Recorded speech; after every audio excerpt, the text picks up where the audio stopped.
It's funny how in our today's world, our woke generation, quote and unquote, certain things have still not taken a reform. Welcome to Thames Talk. It's so good to have you on here.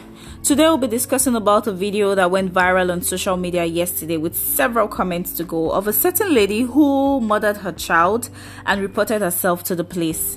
I titled the conversation through the lens of a single Nigerian new mom. Our main focus will be about postpartum depression, a topic that most of us shy away from, while some others spiritualize.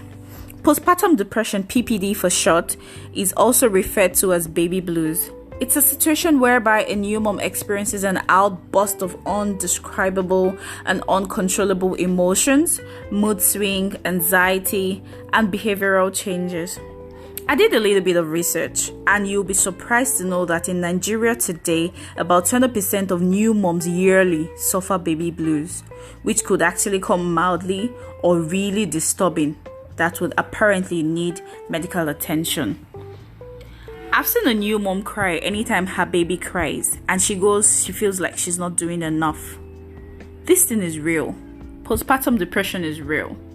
We tend not to talk much about this, and we just hope everything works out fine. But we really need to put in the work. We need to educate people.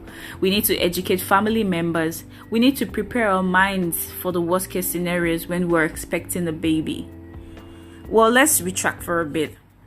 When a child is born, all we get to hear is, "Oh, great, awesome, good news, bundle of joy." Pleasurable pain that you get to forget once the baby's head pops out. My question is, how through all of these things do you really automatically get to forget the pains? Most times new moms tend to pretend like they are in charge, like they have everything under control, while deep down they don't even know who they are anymore.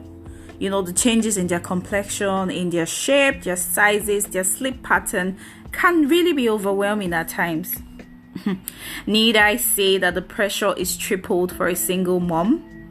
In our society, a single mom is perceived as one that has committed an abomination, one that has lived a reckless life. An indecent lady she must be. Well, aside for those who have now commercialized being a baby mama, having a baby out of wedlock seems like a tragedy in this part of the world. The woman in question gets to be ignored. Her emotions don't really count. The way she feels doesn't really matter. Her spirit, soul, and body is made to pay for her mistakes.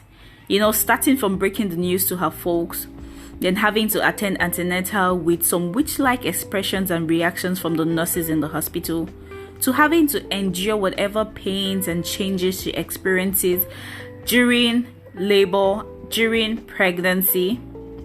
Hearing people say to her, was I there when you were having all of the fun?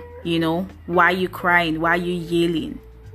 Having friends say to guys that pick interest in her that, "Oh, well, she's a nice person, she's a good lady, but she has a child." There just has to be a but. The stigmatization, the neglect. The most interesting are those who actually claim to be woke but won't allow their brothers, sisters, or friends consider settling down with a single mom. Twisted, right? Then how people find a man with a child attractive but a lady with a child loose. My question is, would you rather she aborts the baby? Will that make her not lose? How come sex is okay, but the likely aftermath of sex is not? I would like for us to digest all of this, to reflect, and share our thoughts on this. Well, for our next episode, I'll be bringing to the studio a medical personnel to talk about this more, to dig in deep, to dissect this entire topic. And I trust we're going to have much fun. Thank you for listening. Please stay tuned. Drop a comment. I really want to hear from you guys. Thank you. Bye.